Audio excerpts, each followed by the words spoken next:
이제까지 우리가 살펴봤던 네 부류의 증인들은 다들 뭔가 부족함을 지니고 있었던 사람들이었습니다. 그런데 그 중에서도 특별히 이제 오늘 만나볼 이 증인 같은 경우는 더더욱 큰 중한 아픔을 가지고 있었습니다. 그는 앞을 보지 못하는 상황에 있었던 것이죠. 요한복음 9장 1절을 보면 그는 날 때부터 맹인된 사람이라고 소개되고 있습니다. 날 때부터 맹인된 사람. 그러니까 태어나면서부터 한 번도 앞을 본 적이 없는 사람이었다는 겁니다. 그대로 태어난 거죠. 다시 그 1절을 다시 한번 보면 그가 예수님을 만나게 된 장소가 길 위였다라는 것을 알 수 있습니다. 길 위였다. 이 전후 문맥을 살펴보면 요한복음 8장 말미에서 예수님께서 성전에서 안식일에 그 병자를 고쳐주신 일로 사람들에게 쫓김을 당하고 계셨습니다. 사람들이 저 사람은 안식일을 범한 죄인이다 하고서 예수님을 막 쫓았습니다. 그래서 예수님께서 자기를 핍박하는 사람들을 피해서 나오시다가 오늘 9장에서 이 사람을 만났던 것 같습니다. 그러니까 문맥상 여기에서 길 위다라고 하는 것은 이 길은 예루살렘 거리의 어딘가였을 가능성이 높습니다. 아니 아마 그랬을 겁니다. 그러니까 예루살렘의 길 어딘가라는 것이죠. 예루살렘이란 도시는 아주 오래된 도시입니다. 오늘날 기준으로 안 하고 그냥 이 성경 요한복음이 기록됐을 때부터 계산해도 좋게 2000년 이상은 된 아주 오래된 도시입니다. 사람들이 늘어가면서 조금씩 그 성이 확장되어 왔죠. 그러니까 이 과정이 무슨 도시를 계획하는 사람이 있어서 계획적으로 여기엔 거리를 크게 내고 여기엔 뭐를 짓고 한 것이 아니고 그냥 사람들이, 주민들이 또는 민간 업자들이 여기저기 그냥 사람 생길 때마다 숫자가 늘어날 때마다 중구난방으로 건축하고 확장한 도시라는 말씀입니다. 그래서 이 도시는 대단히 예루살렘은 복잡하고 구불구불한 좁은 길들로 구성이 되어 있었습니다. 그런 예루살렘 거리 위에 이 맹인이 서 있었던 것입니다. 그는 그곳에서 뭘 하고 있었을까요? 우리는 그가 예수님을 만났던 시간이 대낮이었다라는 것을 추측해 볼 수 있습니다. 왜냐하면 성전은 밤이 되면 문을 닫습니다. 근데 조금 전에 예수님께서 성전에서 나오셨다는 기록을 볼 때 지금은 아직 해가 떠 있을 때 낮이라는 것이죠. 또 오늘 본문 4절을 보면 좀 비유적인 표현이긴 한데요. 때가 아직 낮음에 나를 보내신 이의 일을 우리가 하여야 하리라 라고 예수님께서 말씀하시기도 합니다. 이거 중의적 표현입니다. 그러니까 지금 시간이 이제 낮이라는 것을 우리가 추측해 볼 수 있는 구절이기도 합니다. 그렇다면 여러분 생각해 보십시오. 한낮에 좁고 구불구불한 길 위. 이 자리, 이 시간이 이 맹인이 나와 있기에 적절한 시간일까? 저는 그런 의문이 들었습니다. 원래대로라면 이 시간, 이 장소는 사람들이 매우 바쁘게 움직이면서 자기들이 해야 할 일을 해야 하는 그런 장소, 그런 시간입니다. 하지만 오늘 우리가 관심을 두고 있는 우리의 주인공, 이 맹인은 그런 사람들의 시간과는 좀 다르게 흐르고 있었을 것입니다. 앞을 볼 수 없었던 그에게 낮과 밤의 구분은 사실상 크게 중요하지 않았을지도 모르겠습니다. 낮이라고 해서 좀 더 잘 보이고 말고 할 것이 아니니까요. 사람들이 바쁘게 돌아다니고 무엇인가 사고 팔고 또 어떤 사람은 이 당시엔 그런 게 흔했습니다. 길 가운데 서서 새로운 주장이나 사상을 널리 퍼뜨리기 위해서 막 큰 소리로 외치고 또 물건을 실은 수레가 이곳저곳 도로 이곳저곳을 움직이면서 그 나무 바퀴가 딱딱한 돌로 포장된 그 바닥과 마찰되면서 내는 시끄러운 소리들. 낮의 거리란 그런 곳입니다. 정신없이 사람들이 오고 가는 곳이고 거기에 그냥 가만히 서 있는 모습은 대단히 이상한 그런 모습인 것이죠. 하지만 이 맹인은 그런 사람들의 바쁜 일상에 동참할 수 없었습니다. 그러니까 아마도 이 맹인은 지금 이 시간, 지금 이 자리에 가장 어울리지 않는 사람이었을 거라는 겁니다. 그가 길 가운데 서 있으면 아마 어떤 사람들이 소리를 쳤을지도 모릅니다. 거기 걸리적거리지 말고 피하라고, 비키라고. 왜 길 가운데 서가지고 막고 있느냐? 물건을 옮기고 바쁘게 일하는 사람들에게 이 길 위의 맹인은 그냥 방해물, 장애물에 불과했을 것입니다. 이 좁고 구불구불한 길 위에서 그가 할 수 있는 일이 뭐가 있겠습니까? 어디 그뿐입니까? 이 본문 성경을 보면, 특별히 요한복음 9장을 보면 사람들이 그에 대해서 어떤 감정과 어떤 생각을 품고 있었는지가 설명이 됩니다. 사람들은 그를 바라보면서 온갖 모욕과 저주를 내뱉습니다. 마치 그가 거기 없는 것처럼 말이죠. 그가 앞이 안 보이는 것이지 귀가 안 들리는 건 아니지 않습니까?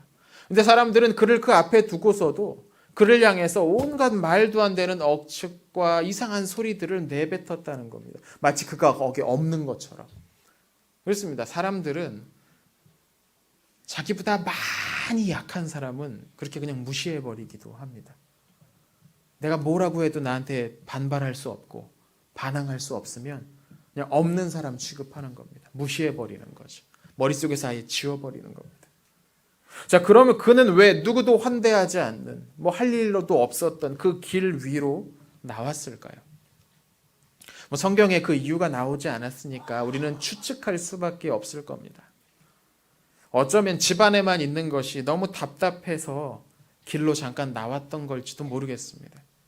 하루 종일 좁은 방 안에 갇혀 지내는 것이 너무 지루하고 숨이 막혀서 사람들 오고 가는 소리라도 좀 들어볼까 하고 길로 나왔던 걸지도 모르죠.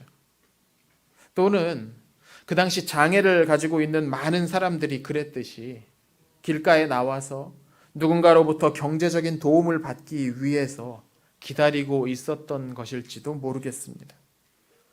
그에게 물론 부모가 다 살아 계셨지만 이미 장성한 나이에 언제까지나 부모가 돌봐줄 수는 없는 노릇이었기 때문이죠. 더구나 그가 부모가 있긴 했지만 그 부모가 사회적 위치가 그렇게 높고 안정된 자리에 있었던 것은 아닌 것 같습니다. 얼마 후에 조금 이따 설명드리겠지만 유대 권력자들 앞에 그의 부모가 소환돼서 서게 됩니다. 그때 그들의 모습은 벌벌 떨면서 제대로 말도 못하는 그런 모습이었습니다. 아마 이 사내의 부모는 가난하고 핍박받는 삶을 오랫동안 살아왔던 것이 분명합니다. 그래서 힘 있는 사람들이 와서 그냥 인상 한번 쓰면서 험한 말 몇 마디만 던지면 그냥 주저앉아가지고 빌고 비는 아마 그런 사람이었을 겁니다. 이것이 오늘 본문에 나오는 맹인이 예수님을 만나기 직전까지의 상황입니다. 그는 태어났을 때부터 어둠 속에서 살아왔고 아무것도 의지할 것이 없었고 내일이 두려운 사람이었습니다. 하루하루가 그에게 고역이었습니다. 삶의 무게가 너무 무거워서 혼자 그것을 감당할 수 없는 그런 사람이 바로 오늘 본문 우리의 주인공 맹인이었다는 겁니다. 그런 그의 앞에 예수님께서 나타나신 겁니다. 앞서 제가 말씀드렸지만 예수님께서는 지금 사람들에게 쫓겨서 도망치고 계셨습니다. 서둘러 막 길을 가셔야 되는 거죠. 그런데 그 길 위에 이 사람이 서 있었던 겁니다. 보통이라 그냥 지나쳐서 빨리 도망가야죠. 가던 길 가시는 게 정상일 겁니다. 그런데 예수님께서는 그냥 그 자리를 지나치실 수가 없었습니다. 그의 앞에 서 있는 이 맹인이 아마 너무 그 모습을 보면서 너무 마음이 아프셨던 것 같습니다. 그가 가지고 있는 오랜 고통이 예수님에게 전해진 것이죠. 그래서 예수님께서는 그의 눈을 뜨게 해주십니다. 저기 가서 성 남쪽에 있는 실로암 연못에 가서 눈을 씻으면 보게 될 것이다. 사내가 더듬더듬 그 좁고 구불구불한 길을 더듬어 가면서 실로암 연못에 이르러서 눈을 씻습니다. 앞을 보게 됩니다. 기쁜 마음에 자기가 이전에 서 있었던 그 길로 다시 달려왔는데 그 자리에 예수님은 안 계셨습니다. 어디 가셨을까요? 도망가셨습니다. 지금 쫓기는 몸이시라니까요. 거기 서서 기다리고 있을 만한 시간이 아니셨던 겁니다. 예수님은 사람들을 피해서 서둘러 자리를 떠나셨습니다. 자, 이렇게 보통은 여기에서 이제 딱 끝날 것 같습니다. 예수님께서 한 불쌍한 앞을 보지 못하는 이의 눈을 다시 뜨게 해주셨다. 그 사람은 하나님께 영광을 돌렸다. 할렐루야 하고서 끝났을 것 같은데 오늘 본문은 그 이후의 이야기가 훨씬 더 길게 설명이 됩니다. 예수님을 추격하면서 그분을 잡아 죽여라 라고서 선동했던 사람들, 바리새인들이 이제 예수님께서 눈을 뜨게 해주신 그 사람을 잡아서 괴롭히는 이야기가 오늘 본문에 길게 설명이 되고 있는 것이 정말 지독한 사람들입니다. 예수님 잡아서 죽이려고 했는데 안 보이니까 예수님에게서 눈 뜬 사람을 잡아다가 괴롭히고 있었습니다.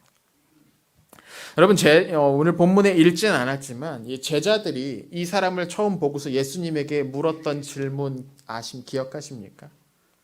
이 사람이 누구의 죄 때문에 이렇게 앞을 보지 못하고 여기에 대낮에 서 있습니까? 라는 질문이었습니다. 사실 이건 제자들의 질문이라기보다는 아마 그 당시 사람들이 일반적으로 그를 향해서 내뱉었던 모욕과 저주의 말을 제자들이 옮긴 것일 가능성이 더 높아 보입니다. 그러니까 무슨 말이냐면 그 당시 사람들은 이 사람을 가운데 두고서 이게 누구의 죄 때문인가 하는 잔인한 토론을 했다는 겁니다. 그 사람을 그 앞에 두고서.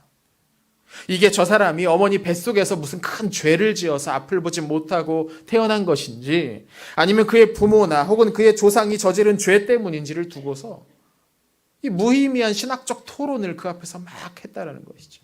이것이 무슨 죄 때문인가? 누구의 죄 때문인가? 죄라면 얼마나 큰 죄인가? 몇 대조 조상의 죄가 이렇게 미는 것인가? 아무 의미 없는 신학적 그 잡담들을 토론을 그 위에서 그 앞에서 했다는 것이죠. 그런데 그가 다시 눈을 뜨게 됩니다. 이게 무슨 의미입니까? 앞서서 사람들이 그를 향해서 내렸던 신학적 결론이 틀렸다. 그거 잘못됐다라는 것을 보여주는 증거였습니다. 그 많은 성경에 관한 지식을 갖고 율법에 관한 지식을 안고 있었던 그 유대의 선생들이 이 사람을 가리켜서 이렇다 저렇다 판단했던 그 내용이 틀려버렸다라는 것이죠. 당연히 이 사람들, 바리새인들, 율법의 전문가들은 당황스러웠을 겁니다. 그래서 그들은 이 진실을 인정하기를 거부합니다. 인정할 수가 없었습니다. 진실의 눈을 감기로 합니다. 자기들만이 아니라 주변 사람들의 눈까지 강제로 감기려고 합니다. 뻔히 보이는 진실을 부정하려고 하는 공작을 시작했다는 것이죠. 어떻게 합니까? 먼저 첫 번째 단계로 그는 눈을 뜬 그 사람을 다시 불러옵니다. 적대적인 아마 수십 명의 그 바리새인들이 그 앞에 섰을 겁니다. 다들 율법의 전문가, 쟁쟁한 사람들입니다. 유대인들의 존경을 받는 그런 사람들입니다. 그 사람들이 그를 무섭게 노려보고서 이렇게 묻습니다. 내가 어떻게 눈을 뜰 수가 있겠느냐? 어떻게 네가 눈을 뜰 수 있었느냐? 이 질문에는 아주 너는 눈 뜨면 안 돼. 너는 여기 있으면 안 되는 존재야. 지금 너에게 일어나는 일은 일어나면 안 되는 일이야. 하는 그를 부정하는, 그에게 일어난 일을 부정하는 어떤 아주 그 부정적인 기운이 담긴 말입니다. 네가 왜 지금 눈 뜨고 있어? 이런 말인 것이죠.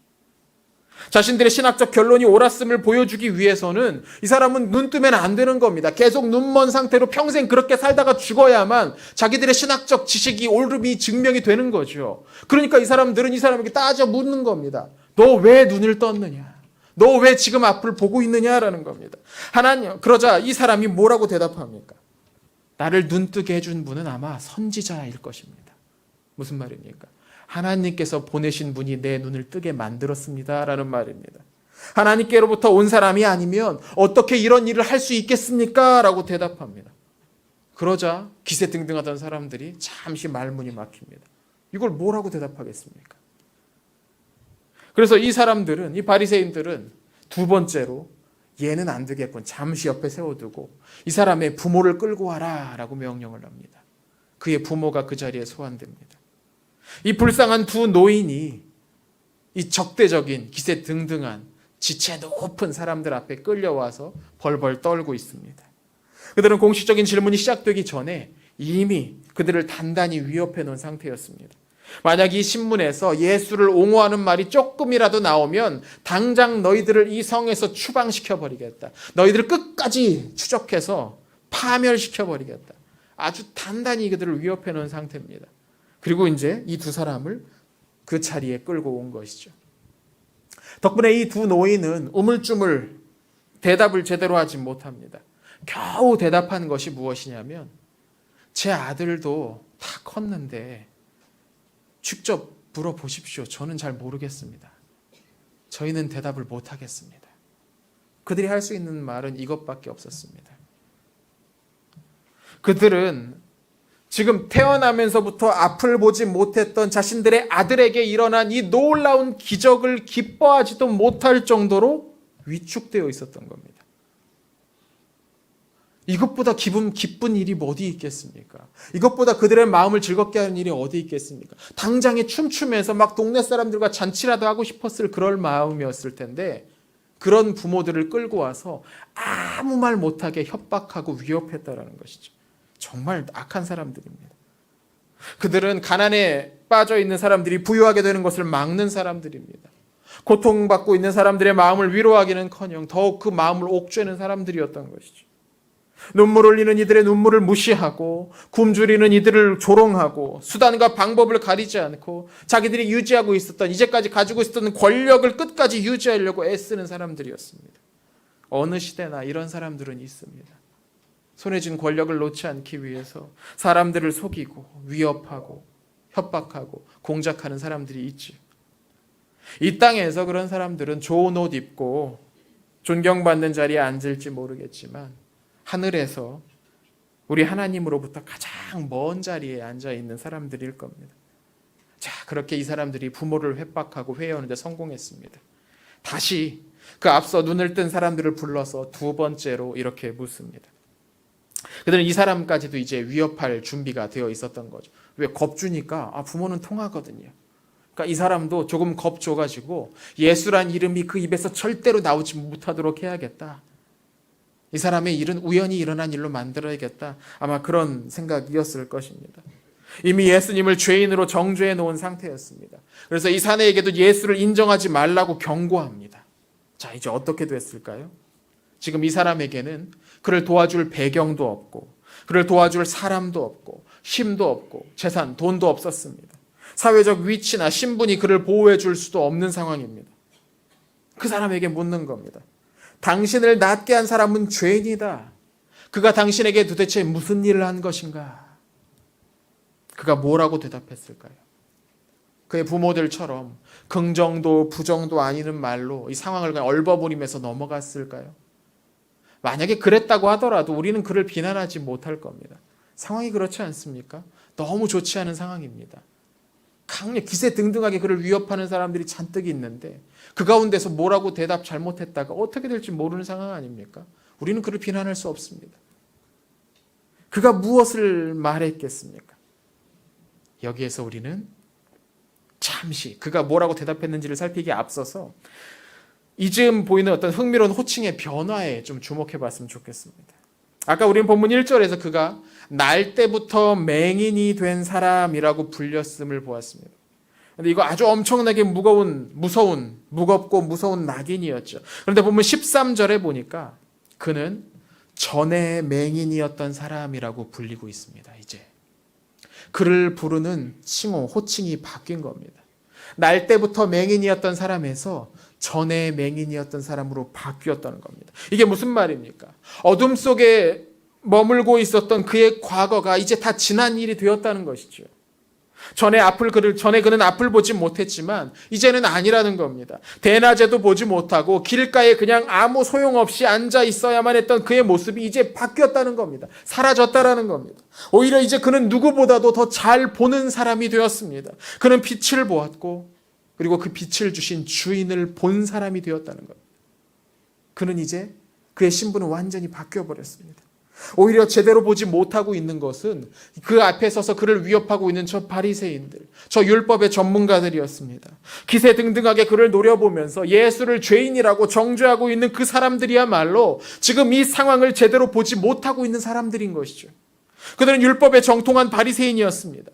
이런 종류의 일을 처리하는데 아주 이골이난 전문가들이었습니다. 그런데 그들은 아무것도 보지 못하고 있었다는 겁니다. 그들이야말로 아무것도 보지 못했습니다. 빛이 지금 그 자리에 비치고 있는데, 하늘로부터 내려온 영광의 빛이 그 자리에 지금 비쳐 있는데, 그 증거가 그들 앞에 서 있는데 그들은 보지 못했습니다. 아무것도 보지 못했습니다. 여전히 어둠 속에서 더듬더듬 거리고 있었다는 겁니다. 자기들만 보지 못하는 것이 아니라 이제 다른 사람들의 눈까지 가려서 다른 사람들도 다 같이 못 보게 만들려고 하고 있었다는 겁니다. 이제 그 자리에서 유일하게 빛을 보고 있는 사람이, 우리의 이름 없는 이 증인이 홀로 이렇게 대답합니다. 나는 그분이 죄인인지 아닌지 모르겠습니다. 분명한 것은, 내가 아는 한 가지 분명한 사실은, 나는 태어날 때부터 앞을 보지 못했는데 지금은 모든 것을 분명하게 보고 있다는 그것입니다. 나는 사실을 제대로 보고 있습니다. 저는 이 맹인이었던 사람이 대답했던 이 말이 대단히 중의적이고 상징적인 문장이라고 생각합니다. 그는 지금 자신이 보고 있다고 말합니다. 분명한 사실을 보고 있다는 것이죠. 내가 지금 눈을 떠서 보고 있습니다. 근데 왜 여러분은 못 보나는 겁니다. 태어날 때부터 앞을 보지 못했던 나도 지금 모든 것을 명명백백히 보고 있는데 왜 당신들은 보지 못하고서 계속 나에게 이상한 질문을 하느냐는 것이죠. 지금 보지 못하는 것이 누구냐는 말입니다. 나는 보고 있습니다. 당신들은 왜 이 진실을 보지 못하고 가리고 있습니까? 당황한 바리새인들, 심판자들이 이렇게 묻습니다. 그가 너의 눈을 어떻게 뜨게 했느냐? 여러분, 이것보다 쓸모없는 질문이 어디에 있겠습니까? 왜냐하면 이 질문, 이 앞에서 벌써 몇 번이나 했던 질문입니다. 이미 몇 번이나 물었고 그 대답을 몇 번이나 들었다는 말씀입니다. 아마 그곳에 서 있는 모든 사람들이 이 질문에 대한 대답을 다 알고 있었을 겁니다. 그러니까 이 질문은 그냥 시간 끌려는 질문입니다. 시간을 끌려는 의도밖에 없는 아주 무의미한 과정이었던 겁니다. 그러자 우리의 증인이 이렇게 핵심을 찌르는 대답을 합니다. 본문 27절입니다. 같이 한번 읽어보겠습니다. 시작. 대답하되 내가 이미 일렀어도 듣지 아니하고 어찌하여 다시 듣고자 하나이까? 당신들도 그의 제자가 되려 하나이까? 아멘. 예수께서 이 놀라운 일을 행하셨습니다. 그분이 하신 놀라운 일을 듣는다면 이제 그 반응은 하나뿐 아니겠느냐라는 겁니다. 그분의 제자가 되는 것. 그분이 하신 말씀을 믿고 그분을 따르는 것 말고 다른 길이 있느냐라는 대답입니다. 빛을 보게 된 그는 어떤 길을 가야 하는지가 이제 분명히 보이게 되는 겁니다. 이전에 그는 더듬더듬 거리면서 나아갈 수밖에 없었는데 이제 앞을 보니까 이 상황이 완벽하게 파악이 됩니다. 이제 이 소식을 듣고 이 소식을 본 사람은 반응 한 개밖에 없는 거 아니냐는 겁니다. 내가 몇 번이나 이미 다 설명했는데 왜 또 묻습니까? 여러분 혹시 예수님의 제자가 되려고 하시는 겁니까? 그러나 진실의 눈을 감은 사람들은, 진실을 보지 못하는 사람들은 뭐라고 설명을 해줘도 이해하지 못합니다. 뭐라고 가르쳐줘도 자기들이 최초에 내린 결론만을 계속해서 반복하고 있는 거죠. 예수는 죄인이고 그가 하는 말은 다 헛소리고 그가 행한 일은 모두 다 거짓이다. 그런데 그들이 뭐라고 우겨대도 뭐라고 고집 피워도 그들 앞에 있는 이 진실, 태어나면서부터 앞을 보지 못했던 그 사람이 이제 보게 되었다는 이 진실, 이 사실을 바꿀 수는 없는 노릇이었습니다. 왜 여러분은 보지 못하느냐는 겁니다. 몇 번이나 설명하지 않느냐는 것이죠. 나아가서 이 맹인이었던 우리의 증인은 아예 쐐기를 박는 대답을 이어갑니다. 본문 30절부터인데요. 제가 한번 읽어드리겠습니다. 이상하다. 이 사람이 내 눈을 뜨게 하였으되 당신들은 그가 어디서 왔는지 알지도 못하는도다. 하나님이 죄인의 말을 듣지 아니하시고 경건하며 그의 뜻대로 행하신 자의 말을 들으시는 줄을 우리가 아나이다. 창세 이후로 맹인으로 난 자의 눈을 뜨게 하였다 함을 듣지 못하였으니 이 사람이 하나님께로부터 오지 않았으면 아무 일도 할 수 없었습니다. 너무 당연하고 완벽한 이 논리에 바리새인들은 말문을 잃게 됩니다. 그가 죄인이라고요? 말도 안 되는 소리 하지 마십시오. 어떻게 이런 일을 할 수 있겠습니까? 이 본문에서 우리는 이름 없는 한 위대한 증인이 탄생하는 모습을 보게 됩니다. 그가 눈 뜬 날은 안식일이었습니다. 8장에 보면 예수님께서 사람들에게 쫓겼던 이유가 안식일에 병자의 병을 고쳤다는 이유였습니다. 그러니까 쫓겨나시면서까지 눈 또 뜨게 해주신 겁니다. 할 대로 해봐라. 난 계속 고치겠다. 예수님도 고집 좀 있으시죠? 도망가시면서 이 안식일 날 병을 고치셨습니다. 그러고 나서 오늘 이런 신문은 아마 안식일이 아닌 그 다음 날 일요일이나 월요일쯤 있었을 겁니다. 유대인들은 안식일에는 아무 일도 하지 않으니까. 무슨 말입니까? 불과 어제까지만 하더라도 우리의 증인은 어둠 속에 살고 있었습니다. 하루 전만 하더라도 그는 앞을 보지 못했습니다. 그런데 지금은 온 세상의 어둠을 몰아내신 예수님을 만나고 참 빛을 보게 되었다는 것이죠. 며칠 만에, 아니 단 하루 만에 그의 삶이 완벽하게 바뀌어버렸습니다. 빛을 본 그는 어둠 속에 머물고 있는 사람들을 두려워하지 않습니다. 이건 대단한 일입니다. 그가 이 지금 신문자들 앞에서 했던 이 이야기들은 대단히 당돌하고 어떻게 보면 대단히 공격적인 말입니다. 당신들이 하는 말은 틀렸다. 당신들이 하는 말은 잘못됐다. 이렇게 해야 된다라고 주장하는 겁니다. 그런데 지금 그 앞에 서 있는 사람들은 율법의 전문가들이에요. 백성들의 존경을 받는 사람들입니다. 그들의 선동하는 말 몇 마디에 따르면 수백 명, 수천 명의 사람들이 우르르 몰려 나올 수도 있는 그런 상황이었다는 겁니다. 그런데 우리의 증인은 그들을 두려워하지 않습니다. 그는 빛을 봤기 때문입니다. 그는 세상을 제대로 볼 수 있었기 때문입니다. 그는 자기 앞에서 저 상황을 제대로 이해하지도 못하고 우왕좌왕하는 사람들이 벌이는 이 소동이 어쩌면 우습게 보였을지도 모르겠습니다.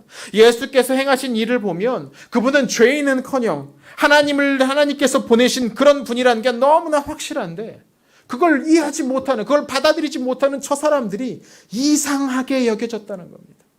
이상합니다. 여러분, 정상이 아닌 것 같습니다.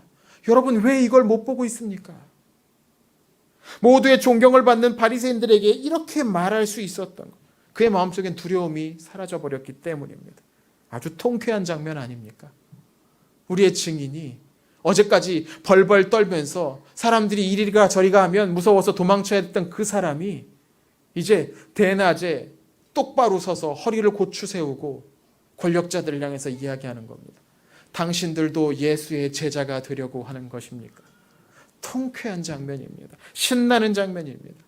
이 바리새인들은 우리의 증인을 데려다 놓고 위협하고 있었습니다. 협박하고 회유하고 예수에 관한 소문을 못 퍼뜨리게 하려고 압박하고 강요하고 있었습니다. 자신들의 해박한 지식으로 그의 입을 막으려고 했습니다. 그런데 도리어 이 별 볼 일 없었던 사람이 그들을 가르치고 있었던 겁니다. 당신들 틀렸습니다. 당신들 지금 정상이 아닙니다. 제정신이 아닌 것 같습니다. 보십시오. 예수의 제자가 되어야 하는 것이 맞지 않습니까? 당신들은 진실을 보지 못하고 있습니다. 당신들이야말로 눈을 뜨지 못하고 있습니다. 성경에서 요한복음에서 이보다 더 통쾌한 장면이 없는 것 같습니다.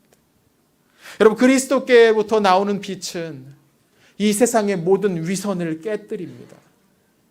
우리 주님께로부터 나오는 그 빛은 거짓으로 꾸며댄 모든 것들을 녹여버리고 실제의 모습만을 보게 만듭니다.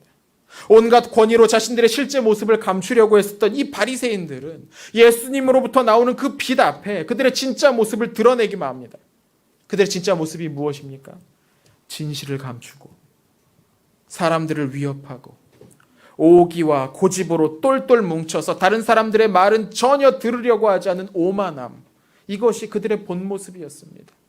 빛 앞에 서니까 그들의 본 모습이 환하게 드러나 버린 겁니다. 흥미로운 부분은 이 일이 그들이 예수님의 영광의 빛을 직접 마주했을 때가 아니고 예수님으로부터 빛을 보고 온 사람을 마주했을 때 일어났다는 점입니다. 빛을 본 증인들은, 빛을 붙들고 있는 증인들은 어둠 속에 있는 사람들 앞에서 빛처럼 드러나게 되어 있습니다. 마치 하나님을 보고 온 모세의 얼굴에서 빛이 나서 사람들 앞에 나타났던 것처럼 우리 주님으로부터 온 빛을 품고 있는 사람들은 어둠 속에 살고 있는 세상 사람들 앞에서 빛으로 드러나게 된다는 겁니다. 마치 예수님이 그러하셨던 것처럼 그분의 증인들, 빛의 증인들 또한 그러하다는 것입니다. 그들이 앞에 세상에 나갈 때 빛의 증인들이 가는 곳마다 세상의 어두운 영역들이 밝게 비춰지는 일들이 일어납니다. 우리 주님의 빛을 본 우리들이, 지금 이 자리에 앉아있는 여러분들이, 저와 여러분들이 바로 이 빛의 증인입니다. 우리가 빛의 증인들입니다. 우리 주님께서 제자들에게 이렇게 말씀하시죠. 너는 세상의 빛이다. 너는 세상의 빛이다.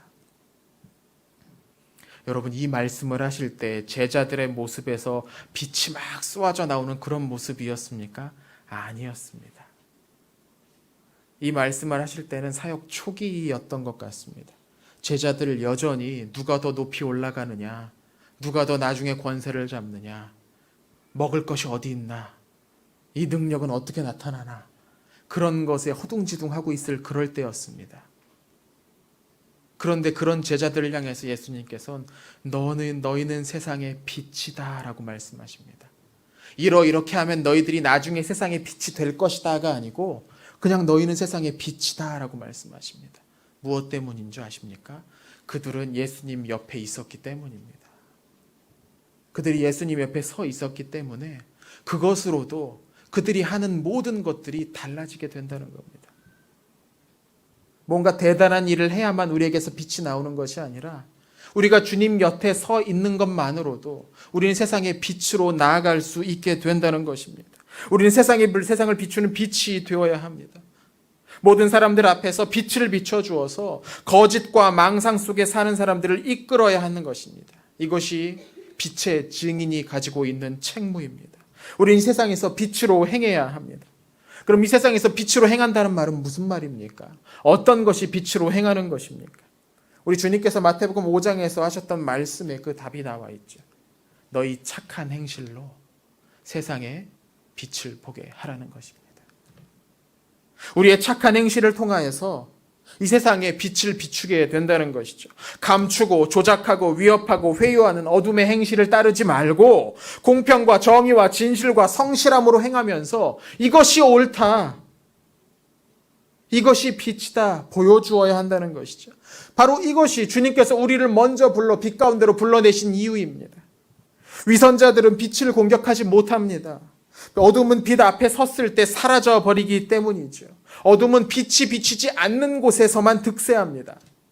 물론 그 기간이 조금 길게 느껴질 수도 있습니다. 어둠이 너무 긴데 그렇게 느껴질 수도 있습니다. 하지만 하나님의 관점에서, 하나님의 시간이라는 관점에서 보면 그리 긴 시간이 아니죠. 우리 주님은 악인들에게도 돌이킬 시간을 주시고 기다리십니다. 그래서 어둠이 어느 정도 머무는 것 같습니다. 그러나 때가 되면 악이 정한 기준에 다다르면 우리 주님께서 마침내 일어나서 징계하실 것입니다. 마침내 일어나서 이 세상의 빛을 온 세상에 비추실 것입니다. 오늘 본문의 바리새인들은 빛을 본 우리의 증인을 어쩌지 못하지 않습니까? 그 기세등등하게 몰려왔던 이 바리새인도 이 아무것도 아닌 우리의 증인을 앞에 세워두고서 그가 하는 말에 반박조차 못합니다. 할 말이 없어서 그를 그냥 보낼 수밖에 없습니다. 그에게 아무런 책 잡을 것이 없었습니다. 그렇지 않습니까? 앞을 못 보던 사람이 앞을 보게 됐다는 이유로 그를 처벌하는 것이 말이 됩니까? 말이 안 되죠. 어둠은 빛을 이길 수 없습니다. 어둠은 빛의 행위를 가릴 수가 없는 것이죠. 결국엔 빛이 드러나게 되는 것입니다. 시편 27편의 시인은 이렇게 고백합니다. 여호와는 나의 빛이요 나의 구원이시니 내가 누구를 두려워하리요. 아멘입니다. 여호와께서 우리의 빛이요 우리의 구원이시면 우리는 세상을 두려워할 필요가 없습니다. 또 우리 주님께서도 비슷한 말씀을 하십니다. 요한복음 11장인데요. 이렇게 말씀하시죠. 사람이 낮에 다니면 이 세상의 빛을 봄으로 실족하지 아니하고 밤에 다니면 빛이 그 사람 안에 없는 거로 실족하느니라. 우리 주님이 비춰주시는 그 빛 가운데 있으면 발을 헛디딜 염려가 없습니다.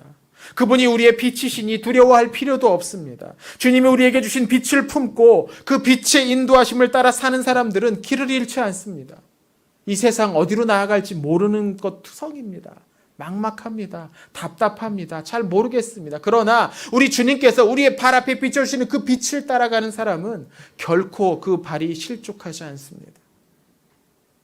저 먼 곳 동방에서 온 박사들이 쫓아온 것은 하늘 위에 떠 있는 작은 별빛이었습니다.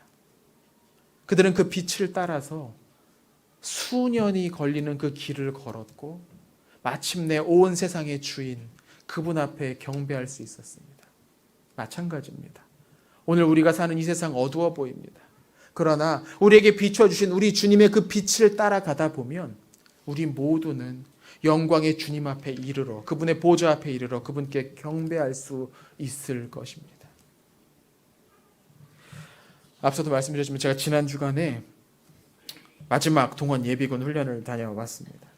둘째 날 저녁에 야간 이제 교육을 받고 교육을 끝나고 나서 이제 숙소로 가게 됐습니다. 문이 딱 열리자마자 다들 지겨워가지고 막 달려 밖으로 나갔습니다. 그런데 가평 외곽은 정말 어둡더라고요. 네. 예비군 훈련장인데 가로등 하나 설치 안 돼 있어서 깜깜합니다. 350명이 우르르 쏟아져 나왔는데 밖에 딱 나오는 순간 앞이 깜깜해서 하나도 안 보이는 겁니다. 바로 코앞이 안 보입니다.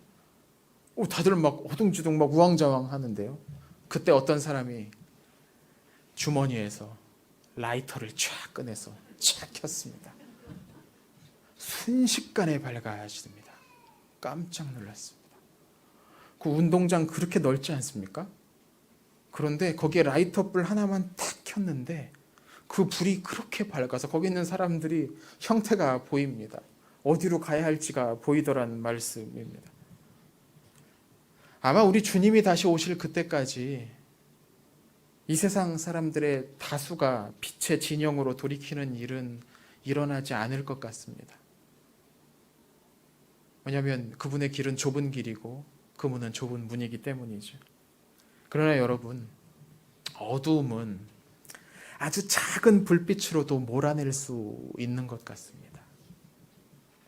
우리가 온 세상을 다 밝힐 수는 없을지도 모릅니다. 우리에겐 그런 힘도 없고 우린 그런 자리에 있지도 않을지도 모릅니다. 그러나 우리 주님께서 우리에게 원하시는 것은 오늘 우리가 서 있는 이 자리를 밝히는 겁니다. 오늘 우리가 서 있는 노원구를 밝히고 성동구를 밝히고 중계동을 밝히고 우리가 서 있는 그곳을 밝히면 어둠이 깊을수록 우리가 비치는 그 빛이 더 멀리까지 퍼져나가게 될 줄을 믿습니다. 우리 주님께서 비춰주시는 빛을 본 여러분도 세상의 빛이십니다. 우리는 세상의 빛이 된 증인입니다.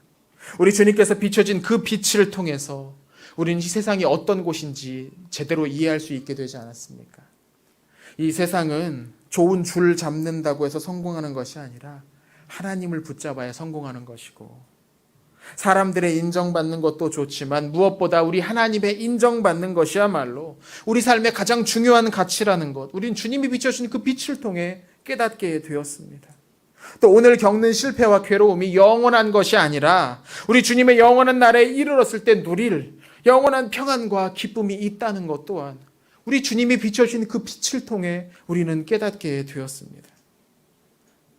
여러분, 앞이 막혀 있는 것이, 앞에 위험한 것이 있다는 것이 뻔히 보이는데 낭떠러지를 향해 계속 걷는 사람은 없습니다. 그리로 걸어가는 사람은 앞을 제대로 보지 못하는 사람뿐이죠.